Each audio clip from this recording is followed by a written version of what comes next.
네, 니에미야서를 1장부터 저희가 함께 나눴는데 벌써 이제 7장입니다. 먼저 지금까지 니에미야서를 우리 1장부터 6장까지 내용을 간단하게 좀 살펴보고 오늘 본문을 좀 보도록 하겠습니다. 먼저 1장에서 그 무너진 예루살렘 성벽의 소식을 듣고 하나님께 기도했던 니에미야는 2장에 와서 그 아닥사스다 왕의 허락을 받아서 예루살렘에 귀환을 하였고 이때부터 이제 성벽 재건 공사가 시작됩니다. 그렇게 시작되었던 성벽 재건 공사였지만 산발락과 도비아를 중심으로 한 이스라엘 백성들의 대적들은 성벽 재건 공사를 막기 위해서 계속해서 끈질기게 공격합니다. 거기에 더해서 이런 외부의 공격뿐만 아니라 이스라엘 백성들 내부에서도 그런 문제들이 터져 나오게 됩니다. 그러나 이 모든 일을 하나님을 의지해서 지혜롭게 대처했던 느헤미야를 중심으로 해서 이스라엘 백성들이 그런 상황 속에서도 이 성벽 재건 공사에 집중하여 이 공사가 계속해서 진행되어집니다. 결국 이 재건 공사는 지난 6장에서 완공이 되었습니다. 분명 작은 공사가 아니었음에도 불구하고 정말 하나님만을 의지했던 이 성벽 재건 공사는 불과 52일 만에 완공이 되게 됩니다. 느헤미야서는 사실 이렇게 크게 두 부분으로 내용을 구분할 수 있는데요. 1장부터 7장까지 그리고 8장부터 13장까지 이렇게 보통 둘로 나눕니다. 그 중에서도 1장부터 7장까지의 내용은 이 성벽이 재건되는 내용을 다루고 있고요. 그리고 뒤에 8장부터 13장까지는 백성들의 영적인 개혁의 내용을 다루고 있습니다. 오늘 그 중에서도 이 앞부분 성벽 재건의 내용 중에 마지막 장인 7장입니다.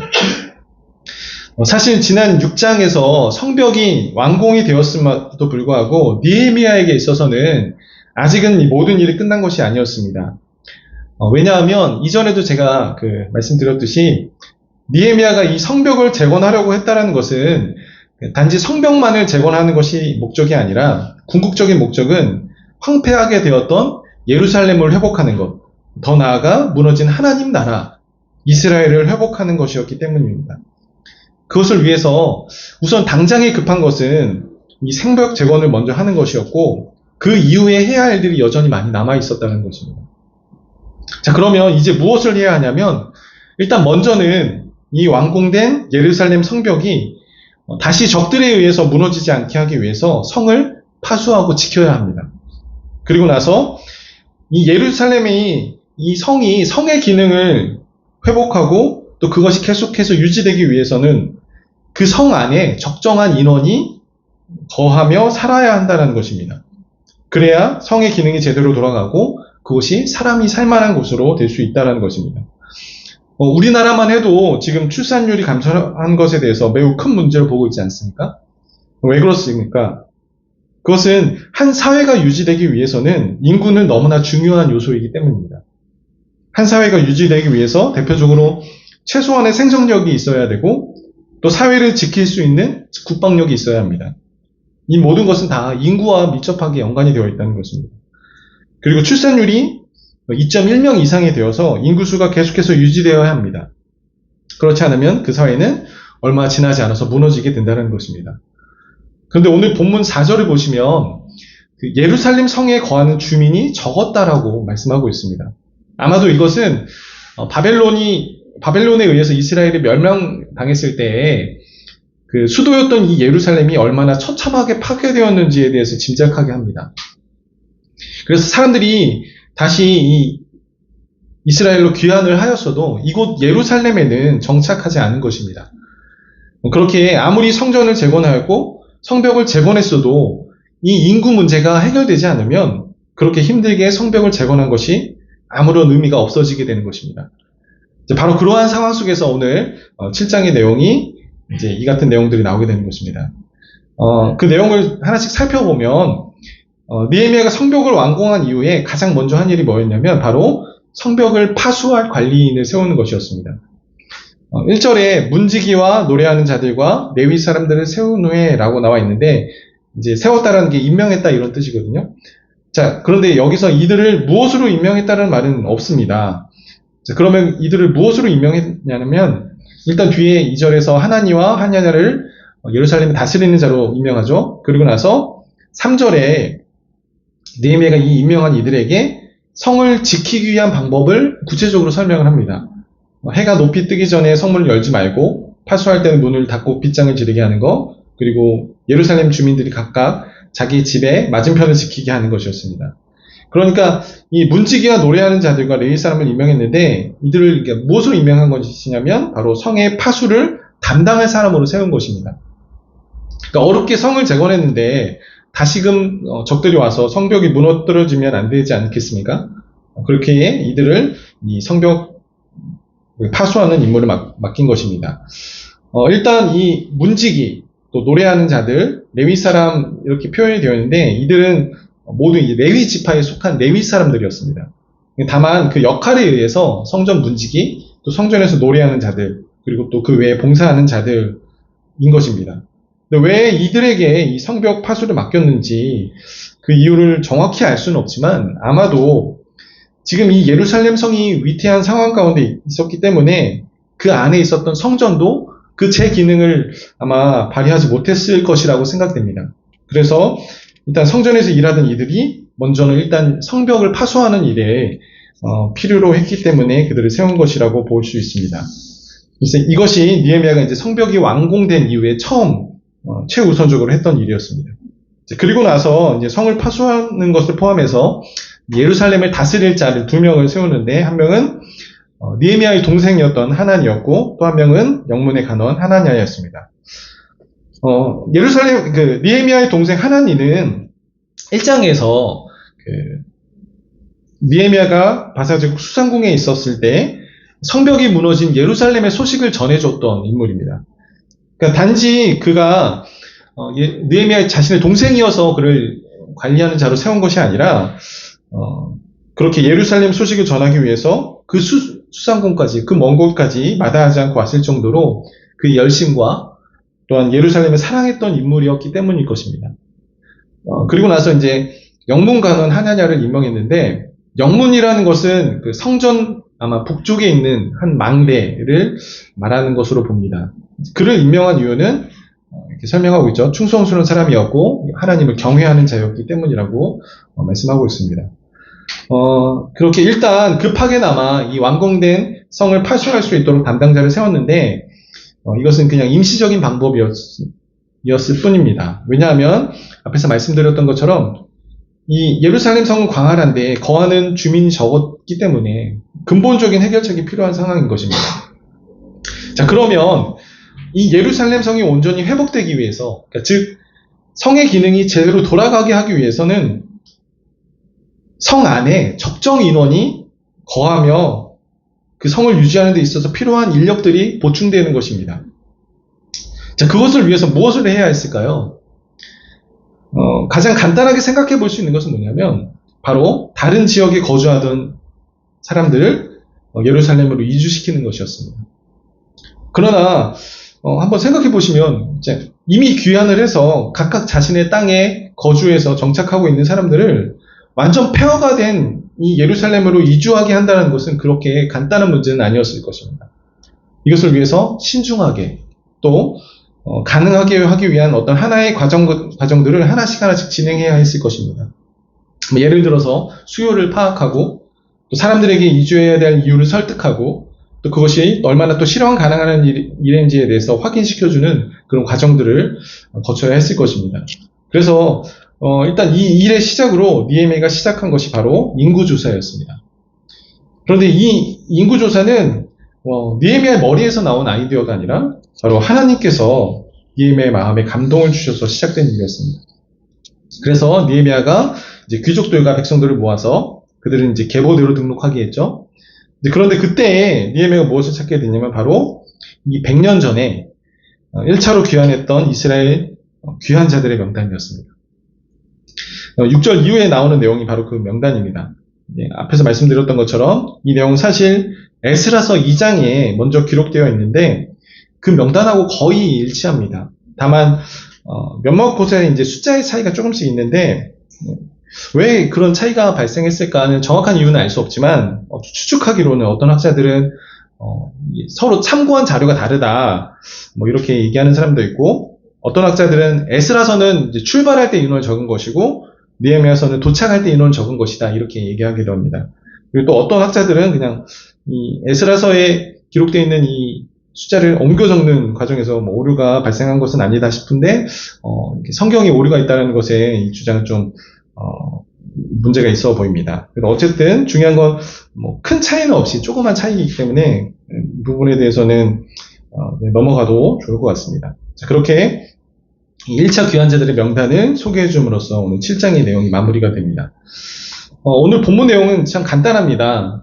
예루살렘 성벽이 재건되고 성을 이제 회복시키려고 했는데 보니까 예루살렘 성 안에 주민이 적었다. 그래서 이 문제를 어떻게 해결해 갈 것인가가 바로 오늘 느헤미야의 고민이었습니다. 그래서 이것을 위해서 하나님께서 마음에 감동을 주신 대로 인구조사를 실시하려 했고, 그러다가 1차 귀환자의 명단을 얻게 되어서 이것을 기록하였다. 이것이 이제 오늘 7장 전체의 내용입니다. 성벽 재건이 완공되었지만 그것이 끝이 아니라 이제 오히려 이스라엘 공동체를 세워가는 시작점이 되었다라는 것을 이야기해 주는 것입니다. 근데 여기서 이제 한 가지 질문이 무엇이냐면, 1차 귀환이 이제 본문에서 약 90년에서 100년 전의 사건이죠. 그런데 이 1차 귀환자의 명단이 또 2장에도 기록되어 있는데 이것을 여기에 다시 기록한 이유가 무엇일까 하는 것입니다. 물론 뭐 당시에 에스라서가 성경으로 있던 것은 아니기 때문에 뭐 의도적으로 중복해서 기록했다라고 보기 어려울 수 있겠지만, 성경은 하나님의 감동을 받은 사람들이 적은 책이잖아요. 그러니까 앞에 기록되어 있던 것이 여기 또 기록되어 있다는 것은 하나님의 분명한 뭔가 의도가 있다는 것입니다. 그 의도가 무엇이었을까요? 100년 전에 이 명단을 굳이 이곳에 한 번 더 기록했다는 것은 지금 이 이스라엘 공동체를 세워가는 데 있어서 이 내용이 뭔가 중요한 것을 담고 있다는 것을 의미하는 것입니다. 제가 앞에서 설명드렸듯이 이 일은 예루살렘의 온전한 회복을 위해서 지금 진행하고 있는 일입니다. 자, 그러면 폐허가 된 이 예루살렘에 거해야 할 사람들은 어떤 사람들이 합당할까요? 그냥 아무 기준 없이 아무나 데려다가 거주하게 한다면 과연 예루살렘은 어떤 도시가 될까요? 아마도 그 도시의 인원은 채워졌을지 몰라도 무법천지 혹은 범죄 도시와 같은 그런 곳이 될 가능성이 매우 높았을 것이라는 것입니다. 그러면 이주할 사람을 그냥 아무나 들어올 수 있게 하는 것이 아니라 그들을 선별해서 들어오게 하는 것이 합당하다고 판단할 수 있다는 것입니다. 그런데 문제는 어떤 기준을 세우고 그것으로 무엇인가를 판단한다는 것이 그렇게 간단한 문제가 아니라는 것입니다. 그래서 등장한 것이 바로 1차 포로귀환의 명단이었던 것입니다. 왜 1차 포로귀환자의 명단이 그 기준을 이야기한다라고 할 수 있을까요? 여러분, 한번 생각해 보시면 1차 포로귀환자들은 어떤 사람들이었을까요? 1차 포로귀환 당시를 한번 떠올려 보시면 좋을 것 같습니다. 이스라엘이 바벨론에 의해서 멸망당한 지 50년 만에 처음으로 이제 귀환할 수 있다는 공포가 떨어졌습니다. 자, 그런데 적들에 의해서 짓밟히고 50년 동안 방치되었던 그 폐허가 된 땅을 재건하기 위해서 떠나겠다라고 결심한 그 사람들의 마음은 어떤 목적을 가지고 귀환했을까요? 분명 폐허가 된 그 이스라엘을 재건하기 위해선 엄청난 희생과 노력이 그들을 기다리고 있는 것이 분명했을 것입니다. 그러나 그럼에도 불구하고 여호와 하나님께서 예언하셨던 그 이스라엘의 회복, 하나님 나라의 회복을 그들은 꿈꿨다라는 것입니다. 그것이 자신들의 희생보다 더 중요하다고 여겼기 때문에 그들은 기꺼이 그 귀한 길에 올랐다라는 것입니다. 당시에 바벨론의 포로였던 자들이 다 귀환했을까요? 그렇지 않습니다. 오늘 귀환자의 명단을 보시면 약 4만 명만 귀환했습니다. 그 외에 끌려왔던 자들은 이미 자신의 터전이 된 그 바사 제국을 떠나지 않았습니다. 1차 포로 귀환한 자들은 자신의 안위보다 하나님 나라 회복을 더 중요하게 여겼던 자들이었다는 것입니다. 지난주 설교 때 아브라함에 대해서 말씀하셨던 것처럼 자신의 고향 친척 아비집을 떠나 가나안에 왔던 것처럼 그들은 이미 자리 잡았던 자신의 터전을 떠나서 하나님 나라 회복을 위해서 떠난 자들이라는 것입니다. 1차 귀환자의 명단은 바로 그러한 마음을 가진 사람들을 소개하고 있는 것입니다. 하나님께서 느헤미야의 마음에 감동을 주신 것은 예루살렘을 회복하기 위해서 예루살렘에 들어가야 하는 자들을 정해야 되는데 바로 그러한 기준을 가진 자가 들어가야 한다라고 감동을 주신 것입니다. 그래서 이들의 명단이 다시금 이 느헤미야 7장에 기록하고 있는 것입니다. 예루살렘의 회복을 바라고 자신의 터전을 떠나서 자신의 삶을 희생할 수 있는 사람, 하나님 나라 회복을 위해서 내 삶을 드릴 수 있는 사람, 그들이 예루살렘으로 이주할 수 있는 사람들의 기준이다 라고 말씀하고 있는 것입니다. 비록 그들이 이스라엘에 돌아와서는 또 하나님 말씀을 잃어버리기도 하고 이방 사람들과 혼인하기도 했지만 이 명단을 통해 다시금 그들의 조상이 귀환했던 목적을 상기시켜주고 있는 것입니다. 오늘 이 말씀은 오늘날 우리 교회들에게 주신 말씀이라고 생각됩니다. 신학의 한 분야인 조직신학의 교회론이라는 학문이 있습니다. 성경적으로 교회가 무엇인지에 대해서 정리한 학문입니다. 이 교회론에서 교회란 무엇인지에 대해서 이렇게 정의하고 있습니다. 교회란 무엇이냐? 교회란 예수 그리스도를 주님으로 고백하는 신자들의 공동체입니다. 이것을 조금만 더 자세히 설명드리면 세상에서 불러냄을 받아 예수 그리스도께 속한 사람들이 주님의 이름으로 주님의 뜻을 이루기 위해 모인 공동체입니다. 이것이 바로 교회의 정의입니다. 다시 말해 교회는 예수님을 믿는 자들의 공동체입니다. 물론 교회가 예수님을 믿는 자들의 공동체라고 해서 아직 예수님을 믿지 않는 자들에 대해서 닫혀있다라는 의미는 아닙니다. 교회는 언제든 믿지 않는 자들에 대해서 열려있을 뿐만 아니라 그들을 적극적으로 교회로 인도할 수 있어야 합니다. 이 의미에 대해서 1차 귀환자의 명단에도 기록되어 있습니다. 명단에 기록되어 있는 인물 중에 46절에 보시면 느디님 사람이라고 나오는데요. 이 사람들은 이방 사람들이었지만 하나님을 믿기로 결단하여서 이스라엘에 속하게 된 사람들입니다. 그러니까 이방이라고 해서 무조건 안 돼 이런 뜻이 아니라는 것입니다. 교회는 언제든 믿지 않는 자들에게도 열려 있어야 하는 것입니다. 그러나 교회를 믿는 자들의 공동체로 정의하는 것은 성경에 기록되어 있듯이 교회란 예수님을 머리로 한 그 몸에 지체된 자들의 공동체이기 때문입니다. 다시 말해서 머리 대신 예수님의 뜻을 따라 움직여야 하는 공동체인데 아직 예수님을 주님으로 믿지 못한 사람들은 결코 그 예수님의 뜻을 따를 이유도 없고 그럴 수 없기 때문입니다. 만약 그러한 사람이 공동체에 속해서 공동체의 결정을 같이 하고 그들이 함께 이끌어 가겠다 하면 공동체는 혼란에 빠질 수밖에 없는 것입니다. 교회는 예수님의 뜻을 따라 함께 움직이는 공동체여야 한다라는 것입니다. 느헤미야가 예루살렘에 이주시킬 사람을 준비하기 위해서 1차 귀환자의 명단을 찾은 것과 같은 이유라는 것입니다. 우리 그리스도인들은 이전에 우리의 살던 터전을 떠나 하나님의 명령을 따라 하나님의 뜻을 이루기 위해 떠나온 자들입니다. 이전에 내가 판단하고 믿었던 대로 사는 삶이 아니라 보이시지 않으시지만 지금도 존재하시는 그 하나님을 믿기에 그 하나님의 뜻을 따르기로 결정한 1차 귀환자들과 같은 사람들입니다. 그러한 우리들이 모인 이 공동체를 바로 교회라고 할 수 있는 것입니다. 특별히 오늘 이 말씀은 오늘날 무너진 한국교회, 하나님의 교회를 회복하기 위해서 우리가 무엇을 해야 되는지에 대해서 말씀해주고 있는 줄 믿습니다. 앞에서 예루살렘 성이 회복되어 그 성이 유지되기 위해서 그 성에 적정한 인원이 유입되어야 된다고 말씀드렸습니다. 그리고 그 인원은 하나님 나라 회복을 소망하는 그 정체성이 분명한 이스라엘 백성이어야 했습니다. 마찬가지로 오늘날 교회가 교회답게 회복되기 위해서는 바로 그것을 감당할 사람들이 필요하다는 것을 말씀해주고 있는 것 같습니다. 교회의 역할이 무엇일까요? 교회의 역할은 매우 다양합니다. 그 중에 우리가 가장 중요하게 여기는 것이 바로 예배이죠. 우리를 구원하신 그 하나님을 경배하며 그 앞에 가까이 나아가는 공적 예배가 바로 교회의 가장 핵심 기능입니다. 그러나 교회는 그것만 있는 것이 아닙니다. 교회는 성도 간의 교제가 있어야 합니다. 서로 사랑하고 서로 격려하며 이끌어주고 또 각 지체들이 하나님께서 맡긴 그 역할을 잘 감당할 수 있도록 성장해 가도록 도와주는 것, 그것이 바로 교회에 필요한 역할 중에 하나입니다.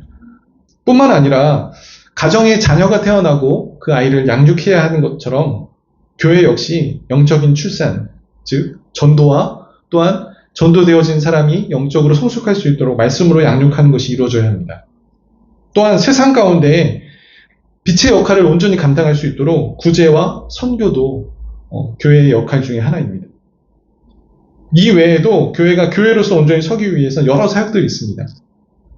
이 모든 역할을 다 해야지만 교회라는 것은 아니지만 교회가 건강해지기 위해서 정말 교회가 회복된다는 것은 이러한 교회의 역할들이 적절하게 이루어지는 것을 이야기하는 것입니다. 그러나 그러기 위해서는 이 모든 일에 적정한 인원을 필요로 한다는 것입니다. 이 일들은 목회자만 혹은 교회 내 한두 분의 헌신만으로 이루어질 수 없는 일이라는 것입니다. 물론 교회의 사역은 있는데 사람이 없다고 아무나 교회 일을 시켜서는 안 됩니다. 이것은 제가 오래전에 담임 목사님께 배웠던 원칙이기도 했습니다. 또 이전에 제가 사역하면서 사람이 없어서 급하게 사람을 세웠다가 오히려 더 큰 어려움을 겪었던 것을 많이 보기도 했었습니다. 교회는 세상과 다르게 그냥 내가 좋아하니까 혹은 그냥 있는 사람 세운다고 해서 그것이 잘 돌아갈 수 있는 곳이 아닙니다. 오히려 역효과가 나는 곳이 바로 교회입니다. 일의 경중에 따라 조금씩 다를 수 있겠지만 이것이 바로 교회 사역의 기본 원칙이어야 한다는 것입니다. 교회의 사역은 예수님께서 나를 구원해 주신 은혜를 알기에 나를 구원해 주신 그 예수님을 위해 기꺼이 헌신하기를 결단하는 사람들이 섬겨야 하는 것입니다. 그것이 아니라면 금방 메마를 수밖에 없고 또 신앙이 없는 사람은 오히려 더 믿음에서 멀어질 수 있는 것입니다. 교회의 회복은 교회가 교회의 역할을 제대로 감당해 나갈 때 비로소 회복이라 할 수 있습니다. 이 일은 교회에 속한 모든 일들이 함께 마음을 모아 그 회복을 위해 헌신할 때 가능한 일입니다. 단지 교회의 몸집을 키우기 위해서 이런 일을 해야 한다는 것이 아닙니다. 하나님께서 교회를 세우신 목적, 하나님 나라 회복을 정말 마음에 품고 있다면 우리는 이러한 방향으로 가야 한다는 것입니다. 왜냐하면 앞에서 말씀드렸듯이 교회는 예수 그리스도를 삶의 구원자와 주님으로 믿고 따르기로 결정한 사람들이 모인 공동체이기 때문에 그렇습니다. 우리가 정말 하나님의 구원을 경험하였고 하나님께 속한 백성이라면 이 땅에 무너진 하나님 나라를 회복하는 데 그 사역에 동참할 수 있어야 한다는 것입니다. 그것을 위해서 가장 먼저는 내가 속한 교회를 회복시켜서 교회의 역할을 온전히 돌아갈 수 있도록 하는 것으로 시작해야 하는 겁니다. 그것은 어느 한 사람의 헌신으로 되는 것이 아니라 교회를 구성하고 있는 모든 신자들이 이러한 방향성을 함께 바라보고 그 마음을 함께 품고 가야 이루어질 수 있는 것입니다. 물론 모든 일에는 하나님의 때가 있고 특별히 이 일은 하나님이 시작하셔야 가능한 줄 믿습니다. 다만 우리는 그렇게 하나님께서 시작을 외치셨을 때 특별히 교회 공동체의 리더이신 담임 목사님께 하나님께서 마음에 감동을 주셨을 때 교회에 속한 모든 그리스도인들은 그 뜻에 함께 동참하여야 할 줄 믿습니다. 그것을 짐으로 여기는 것이 아니라 하나님 나라 회복의 소망을 품고 기쁨으로 함께 따라야 될 줄 믿습니다. 비록 하나님의 사역을 감당하는 것이 결국 쉽지만은 않습니다. 그것은 우리의 희생과 헌신을 요구할 수 있습니다. 또 그 길에는 대적들의 공격과 여러 우여곡절이 있는 길일 수도 있습니다. 그러나 하나님께서는 그 명단을 하나님의 생명책에 기록하여 영원히 기억해 주실 줄 믿습니다. 하나님의 공동체를 회복하기 위해서 그리고 그 공동체가 그 역할을 감당하고 유지하기 위해서 예수님을 구주로 고백하는 하나님의 사람들이 필요합니다. 예수님을 통해 구원받은 은혜를 알기에 하나님 나라 회복을 소망으로 품는 사람들을 필요로 합니다. 공동체는 결코 그냥 돌아가지 않습니다. 그 안엔 누군가의 희생과 헌신을 필요로 합니다. 그것이 어려워 보일지라도 또 힘들어 보일지라도 우리가 받은 그 구원의 은혜는 그 모든 것을 덮고도 남기에 그 모든 것을 넉넉히 이겨낼 줄 믿습니다. 그리고 또한 그 가운데 그 사역을 경험하면 경험할수록 세상에서 경험할 수 없는 놀라운 은혜와 기쁨과 축복이 있는 줄 믿습니다. 지금까지 우리 다사랑 교회를 세우시고 이 교회를 지키기 위해서 각자의 자리에서 함께 해주신 사랑하는 성도 여러분, 너무나도 감사드립니다. 하나님께서 여러분 모두의 헌신을 다 기억하고 계신 줄 믿습니다. 그러나 우리가 여기에 머무르지 않았으면 좋겠습니다.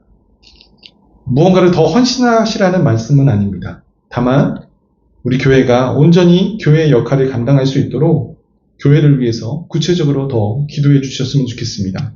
그리고 하나님께서 예비하신 사람들을 보내주시도록 그것을 위해서 함께 기도해 주셨으면 좋겠습니다. 그런 우리 성도님들의 기도를 통해서 하나님께서는 우리 교회에 회복시키실 것을 믿습니다. 더 나아가 한국교회와 이 땅의 하나님 나라를 회복시키실 것을 그 시작을 외쳐주실 줄 믿습니다. 지금 한국교회는 느헤미야 시대처럼 많은 어려움과 성벽이 무너진 때를 살아가고 있습니다. 그러한 이때가 바로 회복을 꿈꾸며 나아가야 될 줄 믿습니다.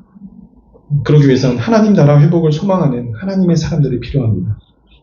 그것을 함께 소망하며 나아가는 다사랑 모든 성도님들 되시길 주님의 이름으로 축원드립니다. 한 주간 하나님 나라 회복을 소망하기에 이전의 터전을 떠나 하나님의 뜻을 따르는 우리 성도 여러분 되시기를 간절히 바랍니다. 이 시간 함께 기도하시겠습니다.